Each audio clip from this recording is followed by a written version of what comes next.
River Road, you got me running way back home. River Road, you got me running all night long. You got me singing some canal boat song. River Road, you got me running all night long.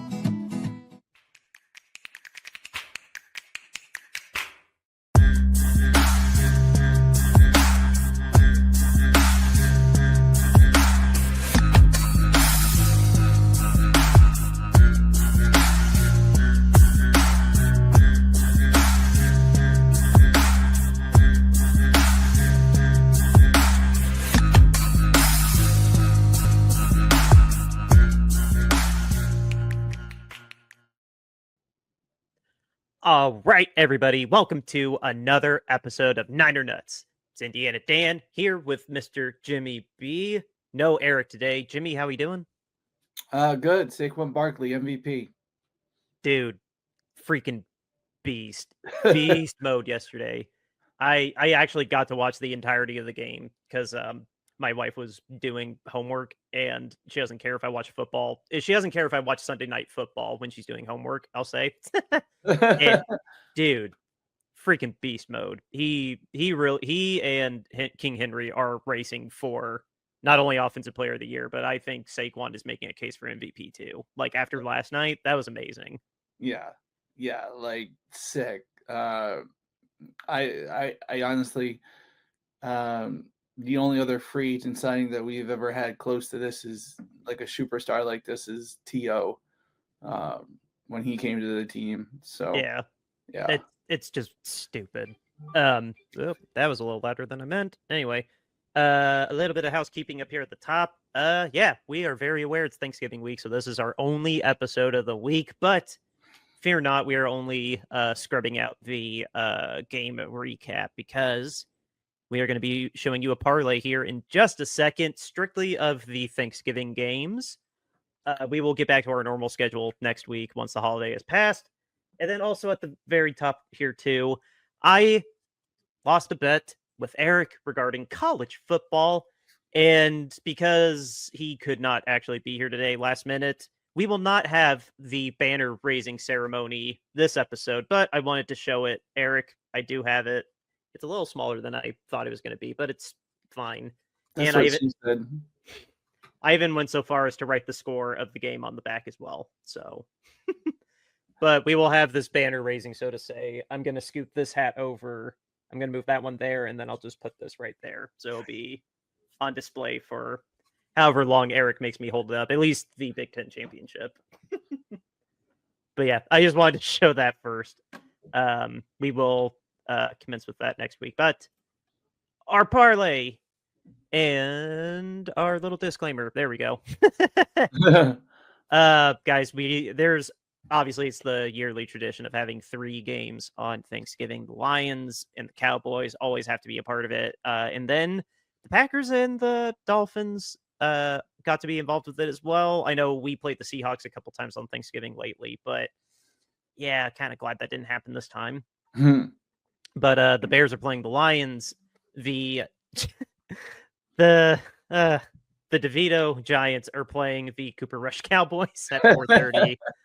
And then the Dolphins are in Green Bay. So Green Bay's got a real quick turnaround for 2 home games. They'll be hosting the Dolphins. So we have our parlay here strictly regarding these games. And I'll just start at the top with the Bears going to the Lions at 12:30. Our lunch game, we think that the Lions are going to cover a 6.5 point spread. Dude, just checking it right now, the Lions are at 10.5. That's how big a favorite they are. Yeah. And then Caleb Williams, more than likely going to throw an interception. And David Montgomery, touchdown machine. I can't remember. Does he have more touchdowns than Gibbs? But I don't know. Anyway, David Montgomery, anytime touchdown scorer. It should be a route for the Lions. The Bears, though, they did give the Vikings a little bit of a run for their money, but I think that just means more that the Vikings are fake. I have completely gotten off the train of the Vikings are any good. What did I text you in our group chat? The Lions BSing or the Vikings BSing their way to 500 is just their MO now. Always. Always. Yep. Anyway, yeah, the Lions should kick the crap out of the Giants. So covering a 6-point spread, Caleb's going to throw a pick, and David Montgomery will score one of their probably multiple touchdowns. They did crap the bed against the Packers though last Thanksgiving, remember? But I doubt that's going to happen again. What do you think about this game? I mean, I think with the way the Lions are rolling, how good they are at home, um, and just well, we had it down to 2.5. I'm like, ooh, I think it's going to be a touchdown, at least. So yeah, I'm thinking definitely the Lions are going to win by a touchdown or more, um, against the Bears at home on Thanksgiving Day. This year, um, just with the sheer, I don't know, beat downs that they've been giving out. Like I just don't, maybe the Bears will hang in there for a little bit because they're division rival, but I really don't see the Bears putting up much of a fight the whole game. Yeah, I don't conceive that either. I mean, the Bears, they've been they were better against the Vikings, but they're just still in they're still not quite clicking yet. And I mean, it does give a little benefit that it's a fast turnaround, so that in theory, like hurts the Lions a little bit, but it's also fast for the Bears. So I don't know, trying to find any kind of silver lining of hope for them. I don't know. The Lions got the crap kicked out of them last Thanksgiving against the Packers, and no one saw it coming. But yeah, I'm not going to assume that lightning strikes twice either. So Yeah. with that, I'll jump all the way to the bottom to our 4:30 game, the Tom Brady game of the week. Uh, yeah, the Giants at the Cowboys. This is honestly a little interesting. Because we were thinking about the Cowboys money line because the Giants just got tarred and feathered and obliterated by my boy Baker and the Buccaneers this weekend. And the Cowboys, we can go ahead and talk about this one game a little bit too. The Cowboys and the Commanders, just absolute madness in the last 5 minutes of that game. Just Yeah. pure madness. And the Cowboys managed to pull it off because the Commanders just threw up as hard all over themselves as I've ever seen a team in very recent memory. So the Cowboys, maybe they'll finally get their first home win this season, and they'll break this streak of not being able to win in Jerry World. Instead of assuming that's going to happen, you could talk us into just taking the over in 37.5 points. I think two bad teams going against each other, more than the level of competition is more level this time. So I think that's a good bet to take the over on this. Yeah. When you guys threw the money line on there, I was like, man, I don't know about taking the money line because the Cowboys at home haven't been good since last year. The debacle with the Green Bay playoff game, and then they just this whole year have just been embarrassed at home time and time again. So, like, I could see Dallas figuring out a way to screw this up if we had the money line, plus me trying to cheer on the Cowboys, to win. Just not my MO. So taking the over was more suitable for me. Yeah, I agree. That would have put a bad taste in my mouth for the holidays too. Even though I think the Cowboys are going to figure out a way to finally get a home win. But that's going to be fascinating to see. And now that we don't have the ticket on the line for that too, if the Cowboys decide to choke and Tommy DeVito ends up getting an upset victory, it won't matter as long as there's a lot of points scored. I mean, we're not even asking for each of them to score 20 points. Like, Yeah, I know. we're asking for an 18-10 victory or whatever equation you want to change that 20 to into. 18, 20 to 18. It's just, this game is, I'm glad I'm going to be very busy during this game. Like, this is prime me going between houses to visit people. So I'm not even going to be watching this game if I'm being honest. But no, it will be interesting to see what highlights come out of it. So then beyond that travesty, the Dolphins at the Packers, which will be a good segue into our game.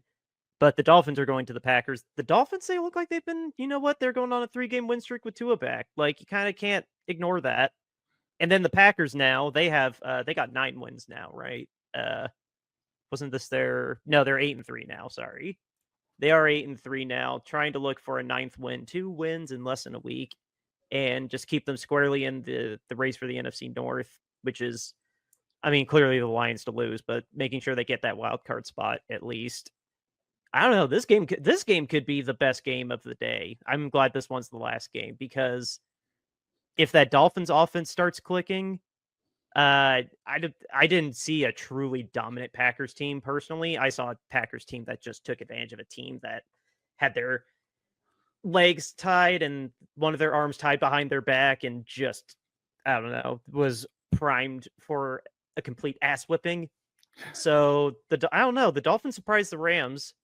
But at the end of the day, I think the Packers are going to end up keeping it together, because the Dolphins just, they're better. But I think this game might be a little bit closer than some people think. So Packers money line, I think they'll still squeak it out at the end of the day. And then Josh Jacobs just coming off a monster game. I think he's going to get another touchdown at home.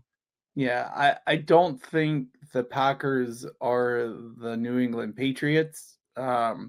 So it definitely should be closer.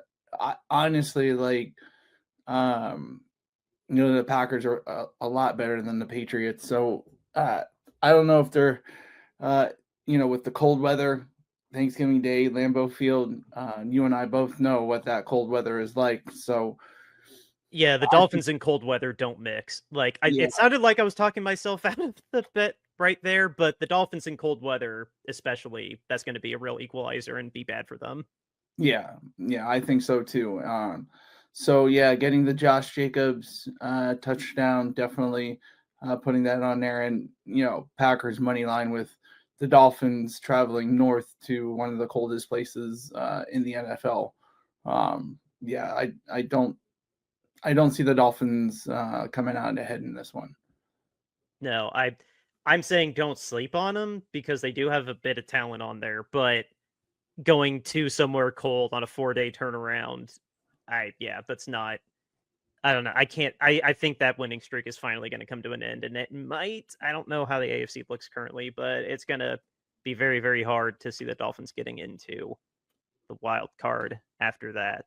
So with that is our Thanksgiving Day parlay. We will have a normal week of parlay picks next week. Again, we're adapting for the holidays, but we do not want you to be without any content or something to bet on. So onward to the real, if I can change to that. Onto the real depressing note.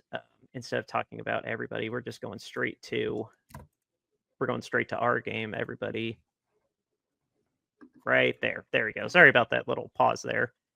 We were in Green Bay on Sunday, and we went to halftime only down by 10, so 17-7, like, not a bad spot for us to have been in, all things considered. But at the end of the day, that the Packers just put the pedal to the metal and put us away the way that they should have. 38-10, like I said. Brandon Allen, backup quarterback, found out he was going to be our quarterback on Friday. So, yeah, next man up. But 72 hours, I don't blame him for being as bad as he was.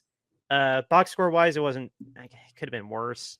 Just shy of 200 yards, a touchdown and a pick. Only took 2 sacks. Christian McCaffrey, buddy, the way that we played in the first half, I'm not surprised. 31 yards on 11 carries. And then Mason, 3 for 8. Receiving wise, Kittle, yeah, we hit on our Kittle bet that he would get a touchdown, because he's the best red zone threat we have. But even Juwan Jennings, only 40 yards on 5 targets. Christian had almost 40 more with catches. And then Debo, Jesus Christ. Debo, 4 targets, 1 catch for 21 yards. I think 3 of those were drops, if not 2 of them. He had a terrible night. On the Packers side, though, Jordan Love didn't put up anything spectacular. He was only 13 of 23 for 163 yards, but 2 touchdowns. tried to give us 3 picks, but none of them were caught. So all for naught. Josh Jacobs, clearly the centerpiece of this offense yesterday. 26 carries, 106 yards, 3 tutties. Even their backup running back, Emmanuel Wilson, 41 yards on 9 carries. That's awesome. And then just the way of the Packers, the ball got spread out a lot. Romeo Doubs was the number 1 guy, though. So that's it for the nerdy number stuff. So now what's my emotional reaction to the game? This, I had more of an emotional reaction to the Seahawks game, partly because it was a divisional game, but in that moment, it felt like the playoff door like really closed, and I was going through a bit of grieving with that. And so accepting that this game went as bad as it did, even though I did have to go through a little bit of anger of like, well, thanks for giving me a little bit of hope when this was going to be the score anyway. Like, I don't know. I've ran out of reasons to think that we need to think about like this year. I think now the way that our run defense literally just didn't show up. We had 15 missed tackles in the first half alone. I don't know what the final number was, but 15 alone in the first half, like that's already inexcusable. We did fine in the passing game, I guess, but it didn't matter when they could run it down our throats. On offense, we literally had the ball, maybe 6 minutes in the first half. It was just, that was inexcusable. Brandon Allen couldn't do anything to save his life. And then when we finally got some juice in the second half, whoop, Butterfingers Debo, ball right to Xavier McKinney for a pick. And then there was one 4th down play that really made me want to slam my head into the ground. It was 4th down, and we decided to go into an empty backfield and try to throw the Christian McCaffrey in the flat.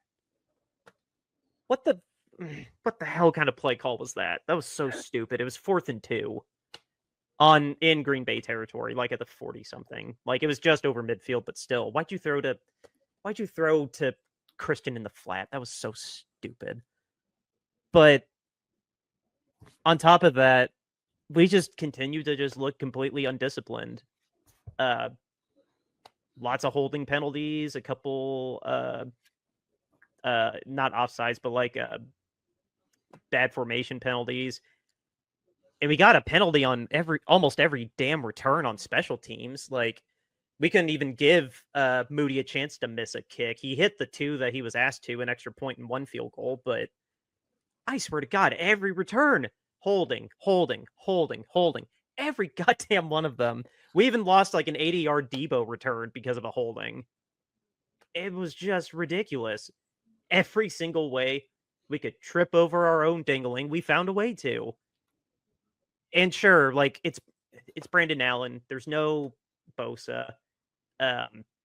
Still don't have Hufanga. The litany of injuries. Brandon's still out. Just, I don't know. Call it a graphic metaphor, but like, the way we came into this game, it's like we were the puppy that managed to live after getting hit by a truck. It was bad. We got 2 12 men on the field penalties. One of them wasn't our fault. They caught us in the right moment, and the refs just didn't let us make a substitution. So the Packers got away with one. The second one was our fault. Like, we just blatantly had 12 people on the field not trying to make a substitution. But back-to-back plays, that's what happened. That was what was extra infuriating. So all that, there's some fans and reporters out there that are like, oh, but the Seahawks and the Cardinals are only 1 game ahead of us. I think even if a miracle happened and we got enough people back from injury, we have to go to Buffalo in 6 days. We have to go to Buffalo in 6 days. Even our team healthy, like as healthy as it can get. I don't know. Call me the tainted pessimist. It's almost impossible for me to imagine we're going to win that game next Sunday Night Football. So I think consider not rushing people back from injury, people that aren't on IR, maybe it's time to consider putting them to IR, and we need to start taking an inventory on who's worth keeping next year. Like, if Purdy comes back, awesome. Let Purdy come back, still try to lead the offense, but like, don't just fall over and die. But like, let's not rush people back that we don't have to, and still try to win with some dignity. But like, let's temper expectations the rest of the way. Like, try to end the season at 500, but like, let's stop pretending that this team has a shot to get past like the divisional round, let alone the wild card round at this rate. How and scene. Like, based on my recap of how that went, do you concur? What are your thoughts? Like, because you were just in this position too, the Super Bowl hangover year, as you like to remind us. Yeah, I definitely remember the pain that you're going through. It's just this is what we see happen with teams that lose the Super Bowl. It's just so much time, energy that goes into just getting there and coming close, and ended up, losing in overtime and all that. Like, to try to get there back again after all of that, just it hasn't worked out for teams, in the last 20 years. So this really isn't a surprise. I don't think that's, really a surprise to, anybody in the league that they're just going through that now, and it's tough. I saw somewhere if Kyle should be on the hot seat. I don't, I really don't think so. May I interject on that and just say no? This is absolutely not Kyle's fault. I think that our defensive coordinator needs to have some serious questions, and it might be time to fire our special teams coach. But I would not put any of this squarely on Kyle's shoulders. Maybe like a quarter of it. Like, I don't know. I would not. No, Kyle's seat is ice cold. There's no reason to start saying that we should fire Kyle. Yeah, I mean, it's a down season. He's had down seasons before, and the next year come and bounce back. But I'm sort of curious, like, if they're going, because I believe Purdy's contract is up next year, and he's gonna need something, and this is a big decision time. Like, how much are you gonna pay him? Offhand, Kittle needs a contract because he's in a contract year. Purdy needs a contract. Hufanga is going to be an outright free agent. Ward is going to be an outright free agent. That's just offhand.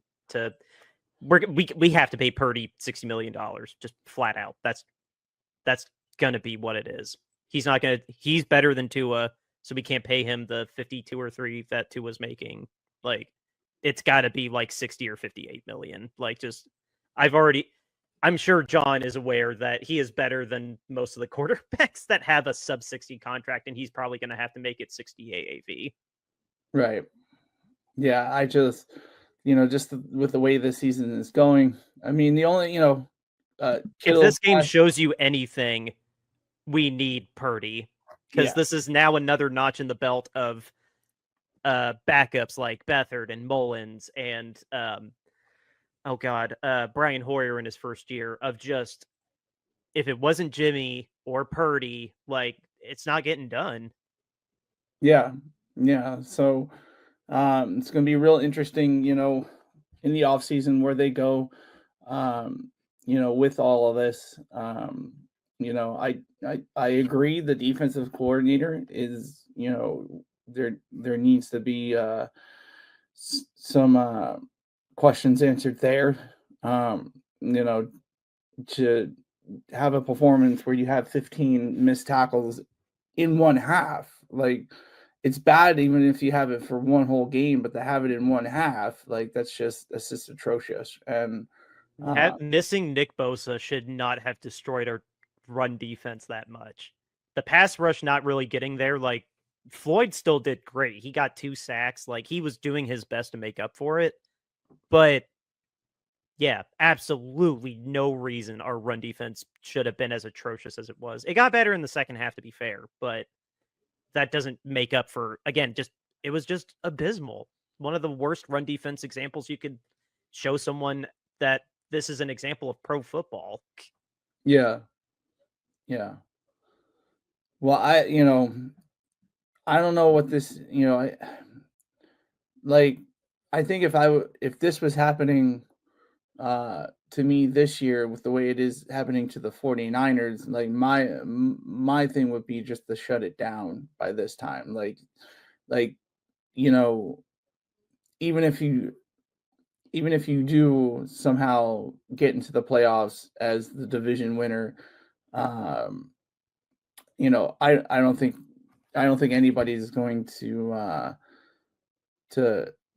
favor the 49ers in a playoff game, even if it is in at home. You're muted. Sorry, I was trying to pull up the schedule here, and then the divisions right here too. Like what I was talking about, I'm agreeing with you. Like, oh, maybe no, go away, whatever that was. um, here we go. Yeah, it's not so much that there's only one game separating us from Seattle, but when you consider the fact that, okay, I'm just gonna get rid of that for it's Seattle, Arizona, LA, us 6-5, 6-5, 5-6, and us at 5-6. The fact that we don't have the tiebreaker with Seattle, we split the series, so like that doesn't really help. And then right now the tiebreaker goes to Arizona and LA. So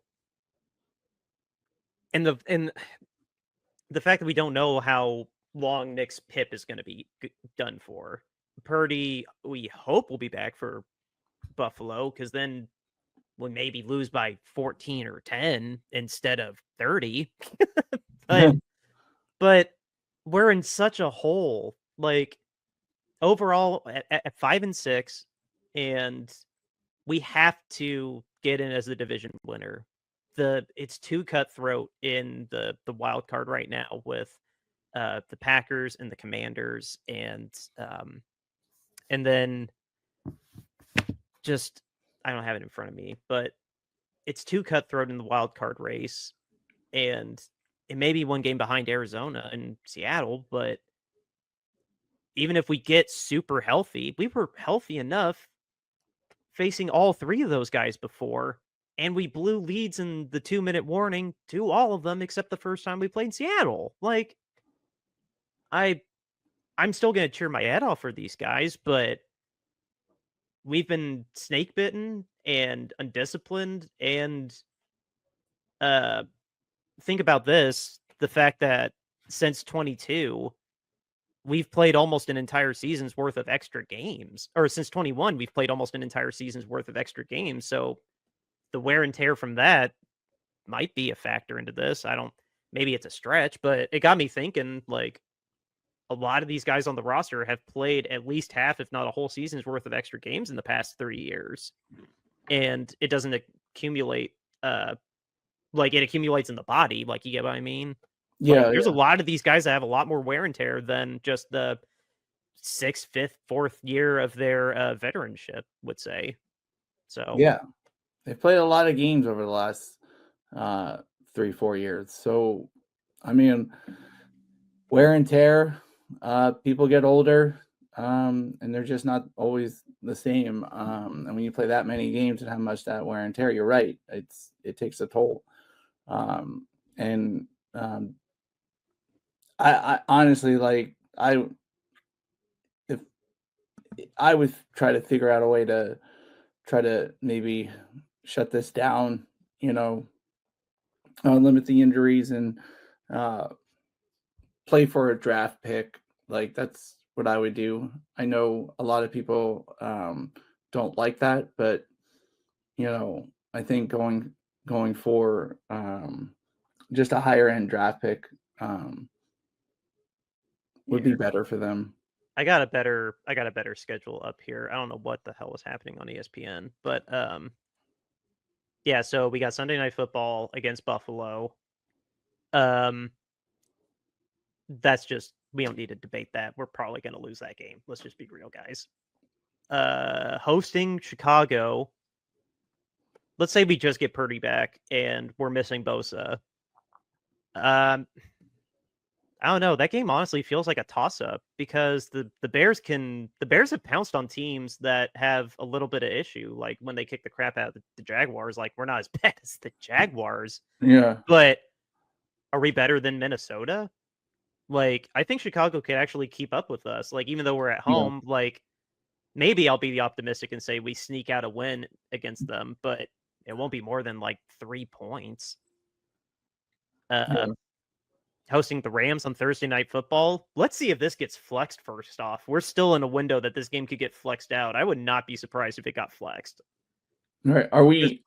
Can it still be flexed? Are we still in the window that it can be flexed, or If it's not flexed out 2 weeks out, Thursday the 12th. So it needs to be by this Thursday. It needs to be decided by Thanksgiving. Yeah. Okay, so it might not get flexed out. I don't know if they'll make that decision on Thanksgiving, but so we may end up staying with this game. But it was just worth a thought. But I don't know. I don't know if we'll beat the Rams. We might get swept by the Rams this year. I'm really worried about that. And then going to Miami, that game feels like a toss-up. This feels like an ass kicking. yeah, And then Arizona is probably going to be fighting for the division this week, depending on how Seattle, unless Seattle completely falls apart, they may need to kick the crap out of us to get the division over Seattle. Like yeah, at this rate. So even in terms of like, let's just say definitely going to be a loss. I'll just go ahead and put that as a loss. And that is a loss. That's 3 more losses. it would put you at 8 and 9 if you won the other 3 games. Yeah, if like, Yeah. and our health is going to depend on it too. But I feel like that's a pretty. I don't know. I feel like that's a pretty fair assessment. I feel like Eric would agree with me too that trying to get to 8 wins, it wouldn't put us at 500, but I don't know. 8 wins seems like a more realistic expectation to end the season with, even if we can even hit that, you know? Yeah, yeah. Like you're in last place right now, so and these games coming up, yeah, 8 and 9 would probably be your best hope for. You know, and like you said, the Bears can keep up with teams that aren't as talented. You know, aren't as talented as the Bills or the Dolphins. Yeah, I agree with you. Like just 8 and 9. It's really hard to imagine us. I mean, really, and that even feels optimistic in its own right. As sad as that is, as sad as that is to say, I'm still. I don't know. I guess part of me is still as selfish and childish as it sounds like. It's been a minute since we've been bad. Like it's been a minute since we've been bad. So I'm kind of, I don't know. Maybe it's call me emotional, but like I care about this team, and it sucks that we're in this position because we are going to have to make a lot of hard choices next year. Like, well, I think this is like the worst you guys have been since we started the podcast. You know. Oh yeah, because we started in 22. We started before the 22 season. Did we do an episode? Did we do an episode for Super Bowl 56? 2021 season, we started the podcast, but it was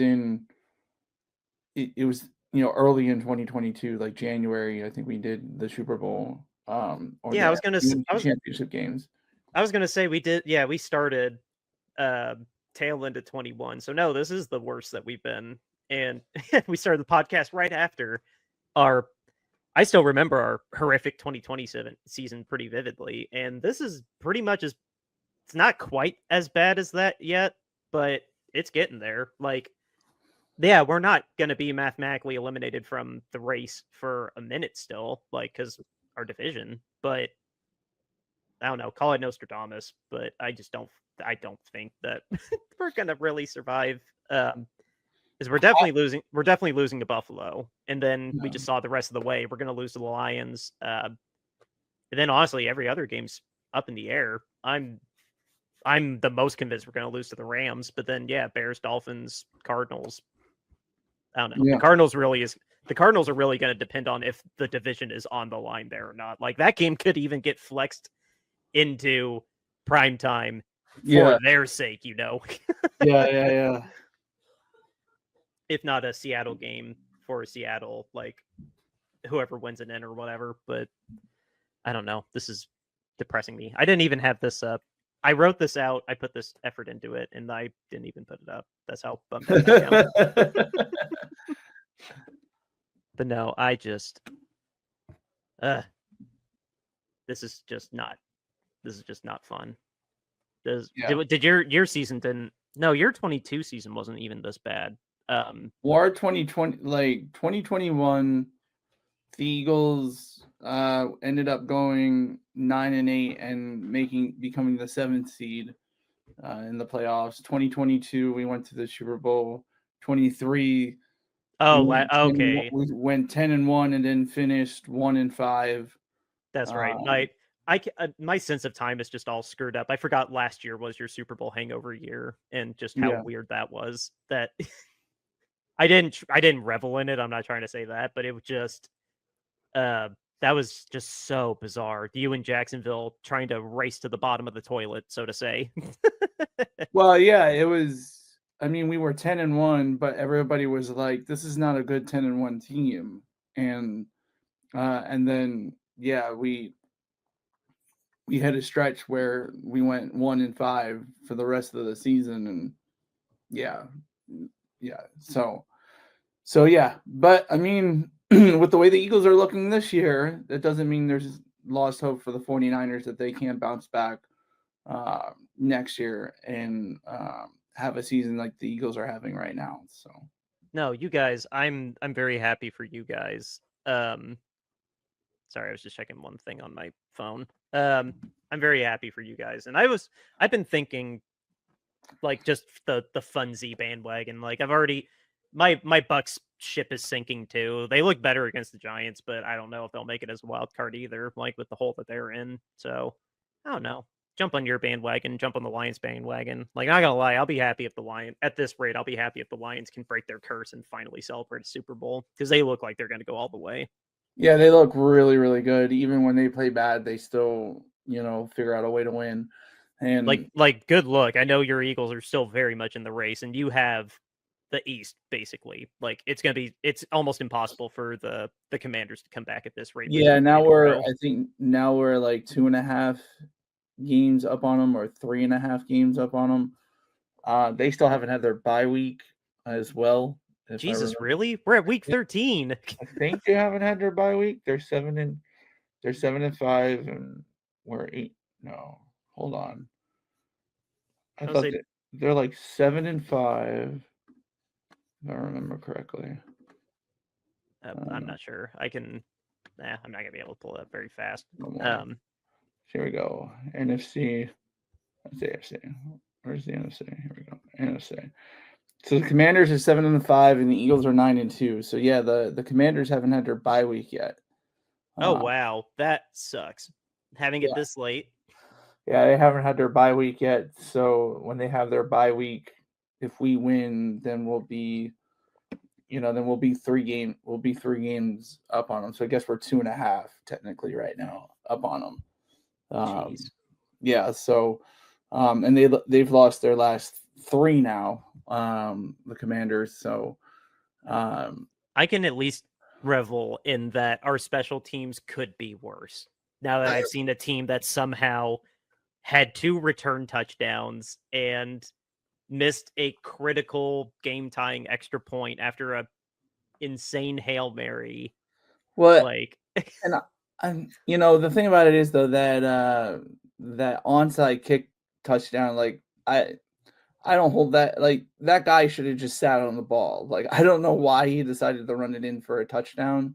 Because he wanted to ruin my ticket. That's why. I had a 7.5. I had a 7.5 spread, and he pushed it to 8. And I was like, flipped the metaphorical table. I was so mad. Yeah, dumb guy on special teams. How about that?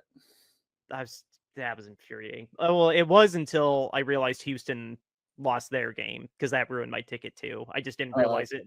I didn't even pay attention because I was so mad at the Washington game that I realized like during Sunday Night Football when they were doing the recap, and I was like, "Oh, the Titans pulled off an upset. What the hell happened in Houston?"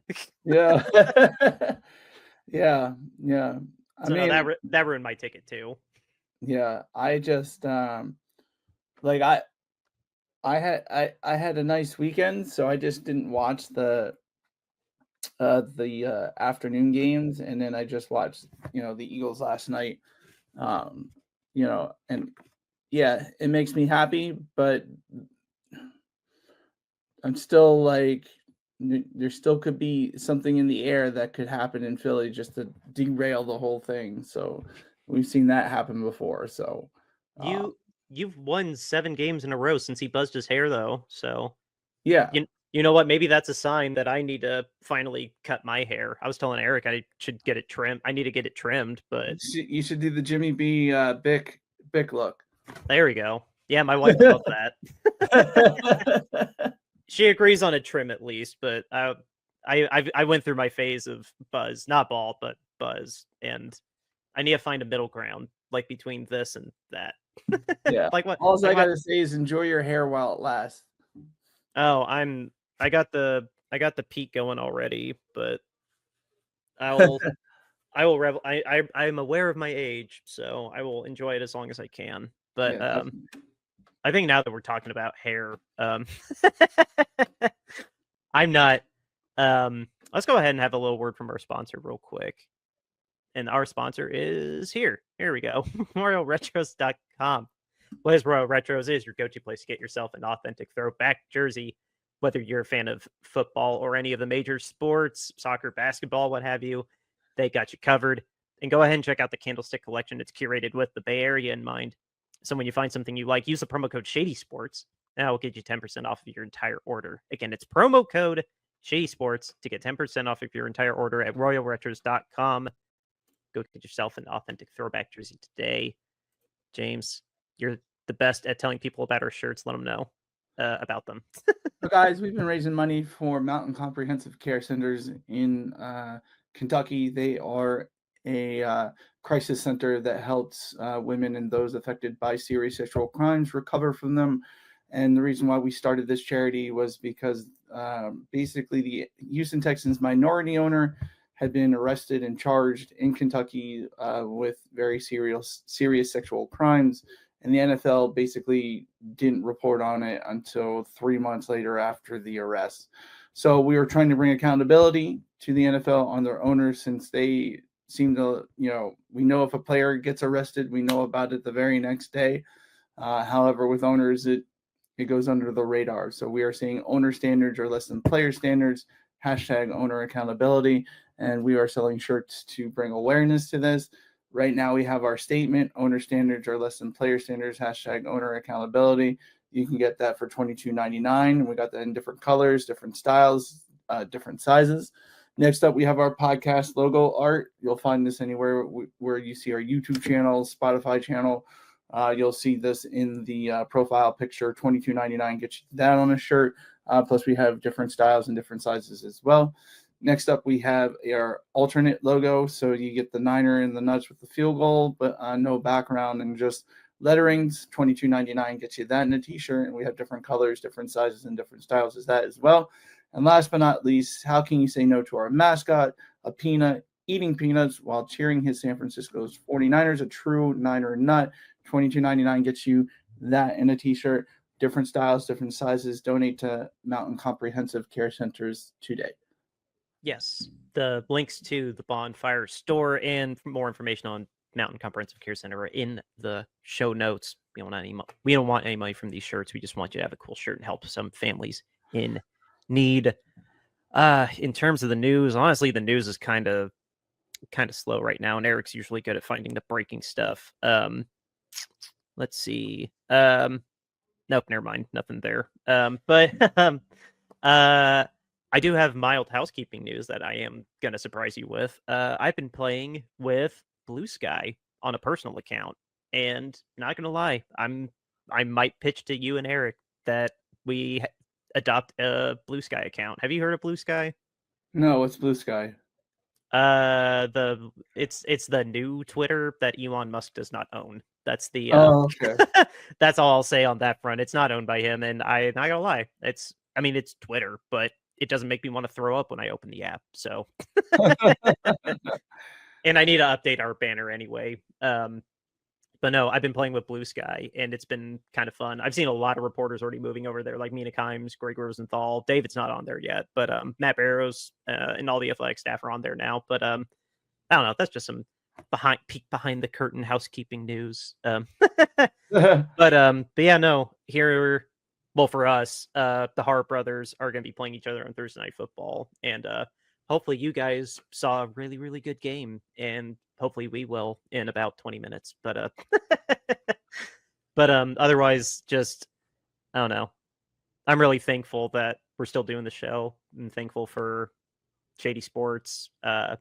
Thankful for Eric coming aboard as a full-time co-host, and just I don't know. Things look kind of bleak and scary in certain regards, as is lots of things in life. Things can just come up without knowing. So Yeah. I don't know. Just I'm very thankful for the things in my life that are really good. Getting married this year too. Health, holding up with relatives that have health concerns. But yeah, no, this is my favorite time of the year, Thanksgiving and Christmas, and I don't know. I just wanted to put that out there. I guess I'll hijack the news for that. Just that's what I'm thankful for. Yeah. Well, I'm definitely thankful for all the friends and family that have come to my support over the last year with everything that's going on. And I'm definitely thankful that the Eagles are 9-2. So that's what I got for that. Yeah, absolutely. Well, guys, with that, no second show this week because of the holidays. So go enjoy yourselves. Enjoy this episode first, but then go enjoy yourselves on your long weekend. Assuming you have a long weekend, unlike me, I have to work on Friday. But but no, have an awesome weekend. We are playing the Bills on Sunday Night Football. Mike Tirico, Chris Collinsworth, that whole shebang, and hopefully we don't get obliterated. Hopefully we can cover the spread. I'll put it that way. So yeah, James. Outro music, River Road, Justin Muth. Let's beat the Bills. Have a great week, guys. Happy Thanksgiving, guys. Happy Thanksgiving. Beat the Bills.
River Road, you got me running way back home. River Road, you got me running all night long. You got me singing some canal boat song. River Road, you got me running all night long.